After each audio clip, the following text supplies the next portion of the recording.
سلامونه او نیکې هیلې ټولو لر او بر افغانانو پښتنو خویندو ورونو ته. افغانان ورونو، زما په درې موضوع باندې نننی لایف دی چې اولنۍ خبرې به مې د غصبګر زورواکي وطن پروشانو په باره کې دي. دویمې خبرې به مې انشاءالله چې موږ دنیا ته شکست ورکړی که موږ د دنیا نه شکست خوړلی په دې باره کې دي. او دریمه خبر به مې د افغانستان د کرکټ ټیم چې کله سباله په نیوزیلینډ سره میچ کوي نو یو لوبغاړی دی زموږ او ستاسې باید چې هغه ولوبول شي. نو په هغې باندې به هم خبرې کوو. د لای په سر کې زه یو خبره کوم. زه د خپلو ټولو لرو برو افغانانو پښتنو خویندو ورونو نه معافي غواړم که زما په لایف کې نن تیزې خبرې کېږي نو دا به زما د زړه بړاس به یا دا ستاسې د زړه خبرې به وي خو لږې به تیزې وي. اول خبره دا کوو چې زما مبارزه شروع شوې د زورواکانو، جنګ سالارانو، ټوپک سالارانو، غصبګرو په خلاف وه. د دې وضاحت مخکې ما ورکړی ده چې کله په 2014 یا داسې کالونو 15 کې افغانستان ته لاړم. د هغې نه وروسته بیا ډېر لاړم، خو چې لاړم چې هلته مې د زورواکان او جنګ سالاران او غصبګر وکاته نو ما وویل چې یاره دا وطن د بدبختیانو طرف ته روان دی. نن چې هر یو غصبګر، ټوپک سالار، جنګ سالار، زورواکې، وطن پروش، مور پروش، هغه حرمونی چې په 1992 کې راغلي و همدغه زورواکان او جنګ سالاران درته ښیم. دا دوه ځله له افغانانو ورونو. یو ځل په 1992 کې چې کله د ډاکټر صاحب نجیب حکومت ختم شو نو دغه د مجاهد په نوم، ګوره مجاهد او فاقه کلمه ده، د دې څو ځل موږ وضاحت ورکړی. دغه زورواکان، جنګ سالاران، ټوپک سالاران، دغه د حرمونی چې د خپل مور او پلار نه دي پیدا، ځکه که د خپل مور پلار نه پیدا وی دی به هېڅکله افغانستان سره جپا نه وی کړی، هېڅکله به موږ دې بدبختیانو ته نه وی راغلی. خو د همدغه د هغې وخت کې په دې افغانستان په کابل کې 14 حکومتونه جوړ کړي. زمونږ 900 تیارې دي لیلام کړي، خرڅ یې کړي په پنجاب باندې. د افغانستان څومره شتمني چې هغه ټوله یې د منځه ویوړه. دې زمونږ او ستاسې د ماشومانو قاتلان دي افغانان ورونو. دې زمونږ او ستاسې د خویندو میندو د بېعزتۍ هغه حرامیان دي چې دې په دې هر یو پوسته کې، هر یو ځای کې ځان ته الک واده کړی و. دا هغه خلک دي چې کوم زورواکان او جنګ سالاران تاسې ته ښکاري. دې به هغه ظلمونه کول، هغه ظلمونه چې بېګاله به د یو جلۍ واده و د یو هلک سره. دې به ورپسې نن ورله، دا زه د 92 نه وروسته خبره کوم، نن به ورپسې دې ورله او هغه جلۍ به یې راوچته کړه او ځان ته به یې په نکاح کړه. دا فرعونان دي، دا ازیدان دي. زه خو چې زما مخکې دا ویلي مخکې چې د طالب هر یو زورواکې، جنګ سالار، ټوپک سالان، غصبګر رانیسي او بېعزته کوي او مرداریه، هر یو افغان به د طالب جانان وي. طالب چې وایم چې 100 ځله ورسره څوک اختلاف لري خو په دې کې ورسره څوک اختلاف نه لري.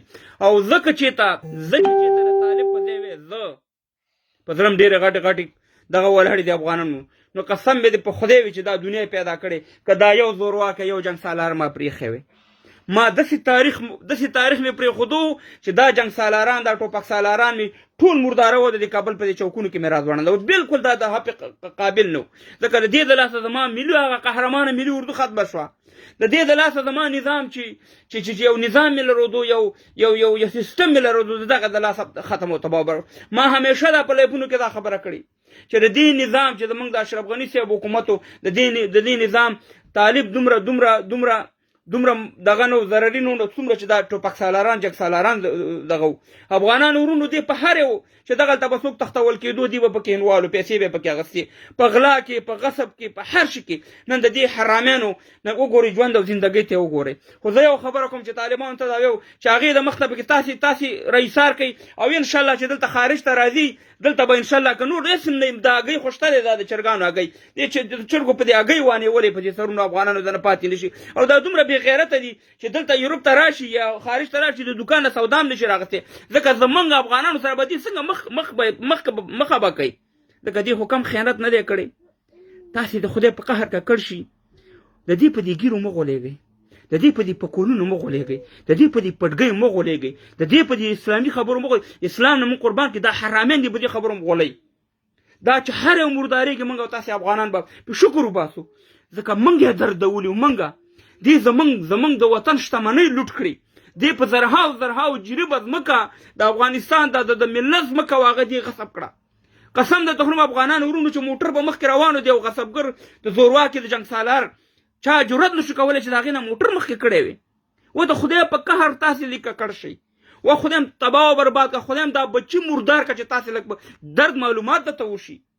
تاسې خو هغه ارامین هغه ارمونې وئ چې د سهار چای به په دوبۍ کې څکلو، د غرمې ډوډۍ به په لندن کې خوړه او د ماښام ډوډۍ به په امریکا کې خوړه. تاسو ته خو دا معلومات چې د دنیا څه رقم قانون، څه رقم دغه دنیا څه رقم روانه ده، قانون څومره مراعات کېږي، څومره د وطن ته خلک خدمتونه کوي، کفار دي که اسلامي ملکونه دي.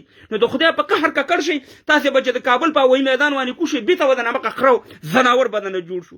نن ستاسې په درد باندې، نن ستاسې په بېعزتۍ باندې، نن ستاسې په بربادۍ باندې ټول افغانان خوشحاله دي. ولې چې تاسې خو کم ظلمونه ونه کړ په دې 20 کالو کې. یو ځل په 1992 کې رالی چې د 96 پورې حکومت وکړو، 4 کاله وحشت او ارامېتوب وکړو.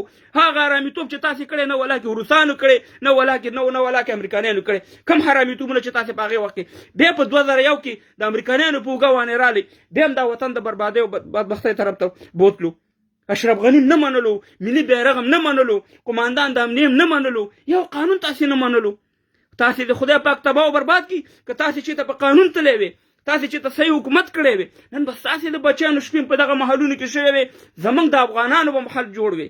تاسې خو د ټولې دنیا ډالر هم راواغېستو په ګېډو کې مو اچول. تاسې دومره تاسې د خدای نه یېرېږئ. آیا تاسې مرګ لرئ که نه لرئ؟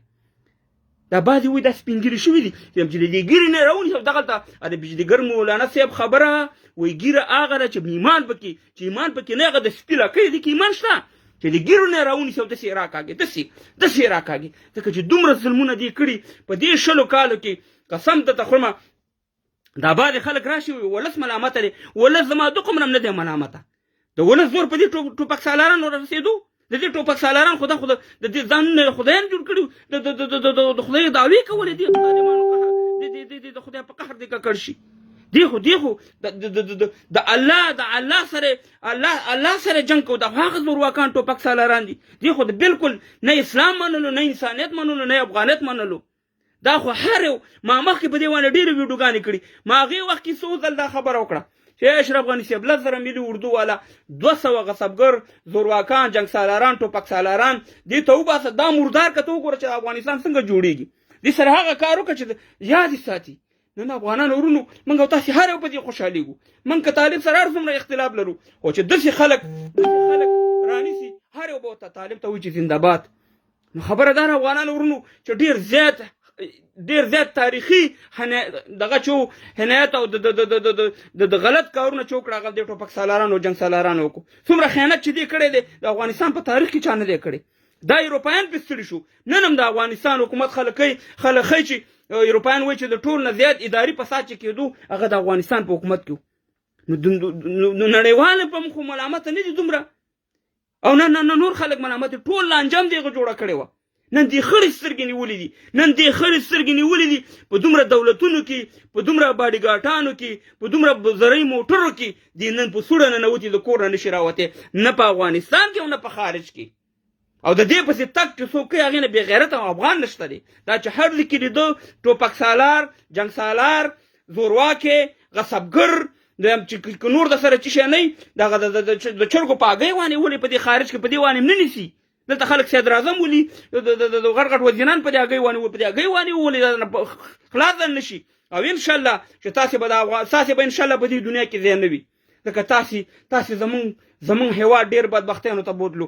نن چې دا زما ملت خوار دی، نن چې زما ملت د فقر سره مخامخ دی، همدا ستاسې یو څو کسانو د لاسه د تبۍ او بربادي راله.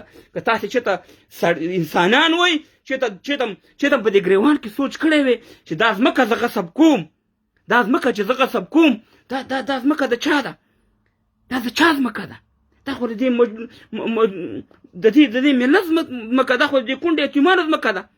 تاسې ځمکې غصب کړي، ډالر به د ښاري نه ته ټیکې به ټولې تاسې اخیستې، په هغه علاقه کې به چې دوکانونه و هغې نه بیجونه به تاسې اخیسته، چې هلک به تختول کېدو هغه غلو سره به شامل وئ. یعنې کم ناروا عملو چې تاسې نه کوو، کم ناروا عملو چې تاسې نه کوو، د دې نه مخکې چې تاسې د حکومت ته راتلې تاسې سره څومره سرمایه وه، او اوس تاسې سرمایه وګورئ څومره ده. نو افغانان ورونو چې زه خو وی که نه زه ولاکې مې نه دومره تاریخ په انګریزانو جوړ شوی چې ما انګریزانو له شکست ورکړی، ولاکې مې دومره جوړ شوی چې وروسته مې شکست ورکړی، ولاکې مې دومره تاریخ جوړ شوی چې ما امریکایانو ته مې شکست ورکړی. په دې وانې زما پروا نه راځي، په دې به زما تاریخ جوړېدو طالب جانه چې دا زورواکان او جنګ سالاران، دا د دې وخت فرعونان، د دې وخت یزیدان دا م راځوړن کړی وي. نو قسم په خدای چې داسې تاریخ مم جوړ وي چې همیشه دپاره به یاد و چې یو دغه شان د زورواکان جنګ سالاران پیدا شوي چې زما وطن ته بدبختیان راوړي وي، او هغه ټول لاړې اعدام کړو، ټولې لاړې اعدام کړو. زما د وطن اصلي بچیان چې هغه زما ملي اردو وه، قهرمانان هغه ما بل ورځ د ویډیو کته چې د خپلې اخرنۍ ورځ ده زما ملي اردو والا خپلې ټوپکې او امریکاني ټوپکې وسره د یو ټوپک قیمت 2.5 لکه افغانۍ دی. ما د چا نه پوښتنه وکړه، زما ته اګزاکټلي معلومات نشته دی. نو هغه راوړي هلته اګدي په سلاکوټ کې او نوم لیکي چې دا ما دلته دغه ملي اردو والا به بېګاله په کور کې وړنو، د دغه به بېګاله په کور کې غوښه نه وه، دغه به بېګاله په کور کې د خوراک سامان نه و، مګر د وطن پرستۍ او د انسانیت او د مسلمانۍ دی نه کوي چې دا ټوپک ځان ته کور ته ویسي یا 5 ټوپک یا 2 ټوپک هغه راوړي، هغه تسلیموي هلته په دغه کې ږدي. دې ته وایي دغه. او دې ظالمانو زمونږ سره کم وحشت دی چې ونه کړو، کم ظلم دی چې د افغانستان سره دی ونه کړو. او انشاءالله زه تاسې نه دا پوښتنه کوم، تاسې دا یقین ساتئ چې د دې په مرګ یقین شته دی؟ که دې شي ته په مرګ یقین وي او دې شي ته د خدای نه یېرېدې او چې ته د قبر د عذاب نه یېرېدې، نو یو روپۍ خوراک چې دی هم هغې دنیا کې به ته جواب ورکړي. او تاسې دلته په زرهاو په سلهاو جریب ځمکې دلته غصب کړي، د خلکو نه عزتونه مو واخیسته، د خلکو بې ګناه ووژل، تاسې نه چا پوښتنه نه کوله. نن چې تاسې بې عزته کېږئ، هر ټوپک سالاران، یو نه هر ټوپک سالار، زورواکی جنګ سالار دا چې بې عزته کېږي، ذلیله کېږي، موږ هر یو افغان به په تاسې باندې اختر کوو، ځکه چې دا اصلي عاملین د بربادۍ د دې وطن تاسې هستئ، اصلي تاسې هستئ. تاسې ځان هر یو ځان ته یو رئیس جمهور، تاسې د خدای په قهر ککړ شئ، تاسې خو لږ وشرمېږئ د اسلامي هېوادونو نه، د دوبۍ ته ورشئ. او که بیا دومره بدماشان وئ، تاسې که د نر بچیان هستئ، اوس راشئ په دې خارج کې تاسې راشئ بدماشي وکړئ. تاسې خو یو عادي افغان سره بدماشي وکړئ چې داسې م راځوړندئ که نه، هلته خو تا سره ټوپک و، هلته خو تا سره باډیګاټان و، تا په مقابل کې خو چا خبره نه شوه کوله، د واره دې شتو، د واره دې ورور هغه دې ورور یو دسیسه دې ورته جوړوله. نن هم خوارې زیړې خولې م نیولې دي، بې شرمو. تاسې د طالبان دا خو څه کې د خدای عذاب پاتې دی، د خدای عذاب.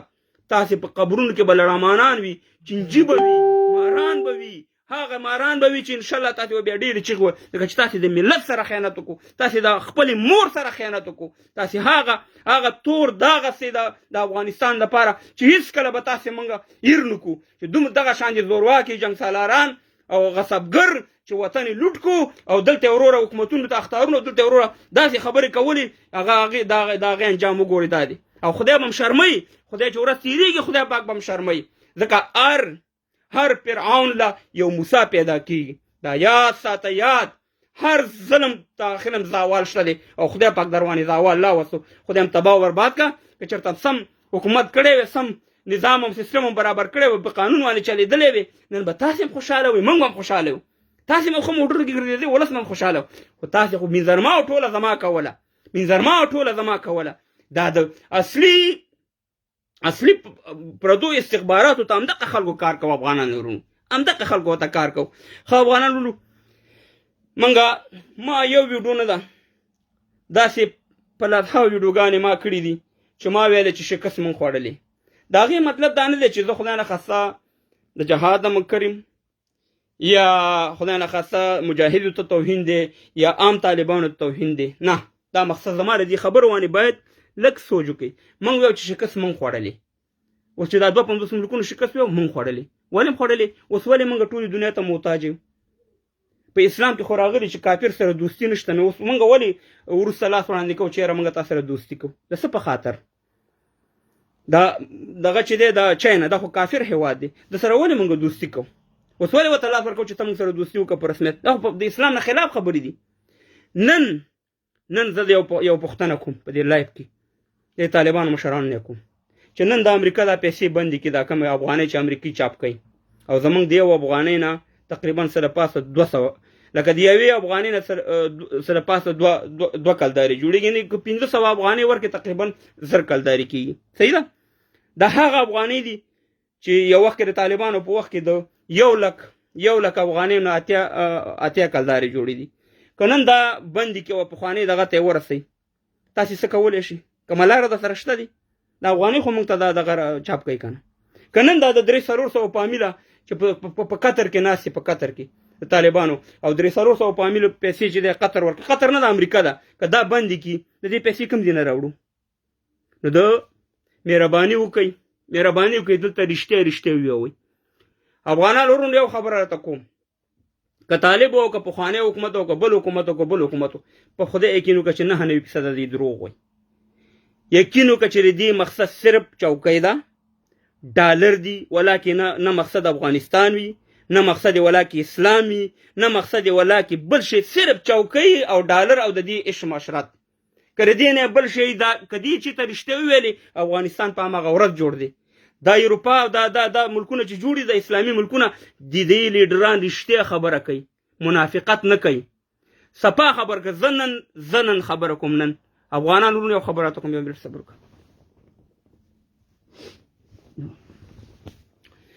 زنن یو خبره کوم او دا کې زه ما جوړ کړ چې زه نن ټولې دنیا ته اعلان کوم د طالب په ځم ټولې دنیا ته اعلان کوم چې تاسو موږ نه غواړئ مدنیت غواړئ دلته موجود دي څومره دي په ځمکه کې دا مدنیت وانه راځي چې دغه سره کوم په سلو کې 80% ستاسو 10% ما ته راکړه چې ما ولس وګیری دا 10% ته ما ته راکړه که د مدنیت جنگ وي که چې ته وایي چې یاره موږ اډې غواړو یاره موږ دلته اډې غواړو زه ته یو اډه نه څلور اډې واله د سعودي نه زه ډېر ښه مسلمان نه یم هلته حج ته روان یم د سعودیانو نه موږ ښه مسلمانان نه یو ښه د سعودیانو ته ورشه ته د سعودي مسلمانۍ وګوره د هغې جوماتونه وګوره د هغې دینداري وګوره د قطر د دوبۍ د ابوظبۍ د دې ټولو دا د دنیا سیاست دی دا غلامي نه ده ښه چې شی غواړي ځکه ما ته د دې ټولو دنیا غلامي کوم خو خپل ولس د ولږې نه وژنم ځکه په ولږه کې چې دی بیا حرام هم چې دي هغه هم جایز دي که زما دا خبره دروغ دغه مولیان یا قاري صاحبان د زما لایف کې ناست چې زما خور مور په تورخم باندې بېعزته کېږي په چمن په دغه دروازه کې بېعزته کېږي او ذلیله کېږي نو د هغې نه دا ښه ده چې زه د دنیا غلامي وکړم او چې تر څو پورې دا نه کړم 2 لارې دي 2 یاد ساتئ یاد دا ډېرې مټې مو وخی چې موږ داسې ښکار مات کړی ما ته معلومات دی او نه ما ته ډېرو افغانانو ته معلومات دی چې ښکار چېرته دی او څوک چېرته دی 2 خبرې دي افغانانو یا به موږ د دنیا سره ځو که نړیوال امریکا ده بټن عملته ده د ټولو شیانو بټنه چې ده عملته ده که د مجاهد بټن هم هلته ده که د طالب بټن هم دلته ده که د مخکینی حکومت بټن هم دلته ده چې دا هر شي د توکمۍ عملته په واشنګټن کې ده هغه توکمې ته موږ ځان رسوو 2 خبرې دي 2 یا دا ټول ولس د فقر سره مخامخ کوم بې تعلیمۍ سره مخامخ کوم جهالت سره مخامخ کوم د دې دنیا نه کټ کوم بالکل ځنګل افغانستان نه جماعت یا ادیره جوړوم یو خبره ده بل خبره ده که دا ولس په نس مړوم تعلیم کوم پرمختګ کوم د دنیا سره سیالي مار کېږم نو د دې خلکو خبره به منم او که دا نه منئ نو سیامه مهربانه معامله ختمه ده د افغانستان په قصه کې څوک دی ما ته دې څوک دا ووایي چې اوس ولې موږ دنیا ته مینت کوو د څه شي په خاطر یې کوو د دې په خاطر چې موږ په رسمیت وپېژنو د دې په خاطر چې موږ سره کومک وکړه که بیا داسې د اسلام خبرې څوک کوي نو په دغه تیاره کې چې څوک ځي دا تیاره نه سفر چې کوي دې کې تګ حرام دی ځکه حرام دی چې په دې کې شراب دی دا په سود چلیږي بالکل ناروا دغه دی که څوک وایي چې سیل ناروا دی بیا دا موبایل هم ناروا دی که یو سړی وایي چې سندرغاړي سیل چې دی ناروا دی نو موبایل هم ناروا دی وروره ګورئ دروغ به نه وي او رښتیا خبرې به کوو حقیقت خبرې به کوو خلکو له په دې خبرو دوکې نه ورکوو غلطه بیا نه د انټرنیټ هم حرام دی، یوټیوب هم حرام دی، فیسبوک هم حرام دی، ټي وي هم حرام دی. یعنی دا ټولې داسې خبرې دي افغانانو چې دا د تاسو د ځانه نه کوم. تاسې خیر سوچ پې وکړئ که زما مخالفین هم هستئ او زه به تاسو له په دې باندې ډېر ویډیوګانې ډکې کړم. ګورې دا زموږ ډېر ګرم راشي په واده کې دلته سیل نه پرېږدم او دا نه کوم هغه نه کوم. ټیک ده دا سیل خو ناروا شو، خو دا راته ووایه مشره چې ستا په دې لاس کې دا موبایل دی دا روا دی که ناروا دی؟ دا زوی ته چې دومره او لور ته دومره موبایل په لاس کې ورکړی دا روا دی که ناروا دی؟ نو سیل خو په چېرته په کلونو کې یو سړي باندې خوشحالي راځي، یو شپه به داسې نه یم چې هغه روا دی. خو د دې دا دروغ او رښتیا باید چې سره معلوم شي. بیا چې ناروا بیا چې ټولو ته داسې نه شي یو شی تا لپاره روا دی او ما لپاره ناروا دی. نو په کلونو یو سړي باندې خوشحالي راغلی هغه په یو شپه باندې سیل کوي او ته راځې ورور هغه دا مه کوئ دا دی واغه دی چا پکې ټوپک راغستی چا پکې کوتک راغستی. نو مهرباني وکړه ته چې کله دا سیل بندې بېګا له لاړ شه دا موبایل دې ګزار کا او د بچیانو نه دی موبایل واره ټي وي هم لرې که ځکه هغې کې خو انډي فلمونه دي غلط شی نه دي. د سیل نه خو زیات خطرناک دغه موبایل او دغه یوټیوب او دغه فیسبوک دی او دغه ټیک ټاک دی. نو خبره دا د افغانانو ده ولې ځکه موږ په دروغو روان یو، موږ په حقیقت خبرې نه کوو. ګوره دا کوپار چې دي دا کوپار حقیقتونه وایي رښتیا وایي دي ولس ته، او چې یو دروغ وایي دا ولس یې را ډینګی نه پرېږدي. زمونږ ټول په دروغو روان دي، ټول په دروغو. که د اسلام خبرې کوي هم شاته بل شی پروتي، که د سیاست خبرې کوي هم شاته بل شی پروتي. اوس نن سبا خلک وایي ګراني ده په دنیا کې. زه دلته په انګلند کې اوسېږم، زه بیا دلته په ویډیو باندې وښیم دا پاکستان کې وایي تیل او دغه ګران دي. دلته د 3-4 کال نه ینم چې د تیلو نرخ چې دی د 1 پونډ نه نیولې تر 1.5 پونډه پورې، کله 1 پونډ 20 پنسه شي، کله په 1 پونډ شي، کله په 1 پونډ 40 پنسه شي. مګر د دې نه دغه کېږي. مګر هملته وګوره څومره روان دی ریټې. دلته د مزدوري چې زه کله رالم په 3 روپۍ او 20 پنسه باندې یو ساعت وه، اوس په 10 پونډه باندې یو ساعت. یعنې هغه ټیکس میکس چې ته لرې کې شپږ پونډه 6.5 پونډه پاتې کېږي. نو خو دلته خو د مزدوري هم اوچتېږي که نه، هلته خو د مزدوري نه اوچتېږي، د مزدوري هماقه ده او ګراني کېږي. نه تنهاګار چې کوم ته تنها والی عادي سړی د هغه تنها نه اوچتېږي، مګر هم ګراني پرې را روانه ده. هغه مجبور دی چې یو طرف ته لاړ شي وروره یو تګلاره ځانته اختیار کړي. نو افغانانو زما مقصد دا و چې موږ په زورواکانو جنګسالارانو خوشحالیږو او چې هر جنگ سالار ما ته دا ویډیوګانې خلکو ډېره، زه یو شخص نه ټارګټ کوم، دا زما اصول دي. خو ما یو وخت کې د دې باندې حساب کړی، ما ویل 200 غصبګر جنگ سالاران ټوپک سالاران وطن پروشان مور پروشان په افغانستان کې دي. که د دې شي ته علاج وشو افغانستان به بالکل ټیک ټاک شو. زما هغه ویډیوګانې شته. بل افغانان ورونو زما یو سبا دغه سره زموږ میچ دی د نیوزیلینډ سره. نو نیوزیلینډ سره چې میچ دی زه تاسو ته یو ویډیو ښیم ښه. قیس احمد نومیږي چې زموږ استاد یو سپینر بالر دی، هغه فکر کوم په استرالیا کې هم لوبېږي، په IPL کې هم لوبېږي او په سریلانکا کې هغه لیګ کې هم کار کوي. د بیټینګ هم وګورئ، بالینګ هم تاسې لیدلي چې په 4 بالو د پاکستان یو بالر دی انور علي دی، که څه چې خو ما ته ښکاري دا پښتون دی د انور علي. 4 چکې په 4 بالې په سپینر بالر دی. بل ورځ چې پاکستان ټیم زموږ په بالر 4 چکې ووهلې کریم جنت واني، نو داسې 4 چکې دم د پاکستان په یو بالر انور علي واني و. د دې په خاطر نه د دا ټیلنټ درته ښیم. چکې وهل کېدای شي بل ورځ 6 چکې ووایي د افغانستان یو لوبغاړی، کله د پاکستان یو لوبغاړی 6 چکې وهل شوي دي. هغه دغه نه ده چې پیغور په حساب، خو د ټیلنټ او د اهلیت چې دا یو ښه سپینر بالر هم دی او یو ښه بیټسمین هم دی. نو دا وګورئ، الله دې وکړي چې زموږ کرکټ ټیم ته دا پیغام ورسي او سباني میچ کې دا ولوبوي. ځکه بالر هم ښه دی او بیټسمین هم ښه دی. دا وګورئ 4 چکې وڅښوي ښه. دا وګورئ تاسو، دا وګورئ.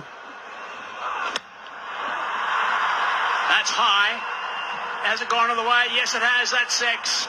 That is an outstanding way to start the over. He's on the case. Case is on the case. What a way to start that over. Under pressure. Anwar Ali just misses his length. Scares away those birds. Yo chakashwa. The birds are on the fly. They got wings. He's deciphering what the bowler is looking to do. He's ready for them. Oh, that's even better. That's gone miles again. He is having the time of his life out there. Maybe his partner's having even more fun. Just watch where the batsman set him up. He was ready for this length. He hit the ball straight down the ground for 6, and he knew the bowler is going to compensate with his line and length, and he was ready for it. And look at the reactions. Everybody in Colombo Kings camp loving it. Everyone watching it, loving it. That's for sure. You don't have surely they can get home from here. دو چکی ووالی Not ودرې playing مې ته today, ګوره. Case Ahmed Singh. کیس احمد Donna said, the haircutter said they can chase down 200. Wow. Now is this for batting? He's tried it again. Has it gone all the way? Yes, it has. دا درېیمه Oh, چکه that's د three کیس in a row. احمد Bang, bang, bang. And this game is basically over. He just wants to finish it now. 3 sixes in a row. A discovery of another all-rounder. And what a move by Angelo دا Matthews to promote کومیټري چې کوي Case دا امیر Ahmed سهیل دی To go څومره to صفت یې number کوي 1. دا بله ښه څلورمه There it is. It's all over. It is all over. That is the څلور fourth چکی six. ووالی یو د افغان لوبغاړي چې د پاکستان په یو بالر باندې قیس احمد نومیږي څلور چکی دي یو خبره مونږ کوو چې مونږ ته دا د میچ فکسینګ پیغورونه مه راکوئ د پاکستان مثال داسې دی لکه غلبیل پوه شئ او اوس چې نمچي راپاڅېږي دغه ته کوزې ته وایي چې تاب کې څو سوري دي نو پاکستان د خپل میچ فکسینګ نه چې ډک دی تاریخ یې ډک دی چې میچونه یې فکس کړي دي ما درته په مخکې ویډیوګانو کې ویلې او د ټول نه زیات فکسینګ چې کوي هغه د پاکستان لوبغاړي کوي وروره کوم ثبوت نه لرئ په هغې باندې ګوره ستاسې نه دغه هم ښه دي دا پنجابیان د دې پښتنو ته زه ویم تاسې نه ولا دا پنجابیان ښه دي دا وکارنس خبرې واورئ د نور د پاکستان د لوبغاړي د وسیم اکرم خبرې واورئ د شعیب اختر واورئ لږ شرم وکړئ شرم خو تاسې کې شته دی نه چې هغوی څه وایي د افغانستان ټیم په باره کې هغه چې بالکل دا میچ نو پک شوی هغه لوبغاړي دي هغه انټرنیشنل دغه باندې لوبېدلي دي هغه یو څه وایي تاسې راځئ دلته وروره موږ ته پیغورونه راکوئ او دغه کوئ زه ما ته خو افسوس ستاسې په دې پښتو راځي زه د فکر نه کوم چې تاسې د پښتنې مور او پلار نه پیدا استئ که د پښتنې مور او پلار نه پیدا وئ خو لږ غلي شئ خاموشه شئ چې وروره یو ډنګ د خپل ویو دپاره راځئ دلته وروره دغه کوئ چې ستاسې پاکستان څومره میچونه فکس کړي موږ تاسې له پیغورونه درکړي تاسې پسې موږ بد رد ویلي دي زما په مخکې دا دلته دا شیونه په دې انګلینډ کې شوي موږ تاسې ویلي دي چې تاسې راځئ وروره بل کار نشته دی وروره افغانانو ته کنځلې او بدې ردې او میچ هم فکس کړی دی او دا هم کړی او هغه هم کړی ستاسې موږ پر څه کار دی ستاسې په ټیم کې موږ غرض لرلی دی خو ستاسې خو تاریخ دې نه ډک دی نو لږ مهرباني وکئ دا پیغورونه ما افغانانو ته ورکوئ او نه افغانان دا کار کوي نه افغانانو دا کار کړی دی وروره ښه دا کار چې څوک کوي هغه تاریخ معلوم دی چې سفیران خرڅوي خپله لور خرڅوي په امریکې وانې مسلمانان خرڅوي د خپلو د خلکو په سر سودا کوي د دنیا نه ډالر علي هغه ټول تاریخ معلوم دی هغه دې ضرورت نشته چې موږ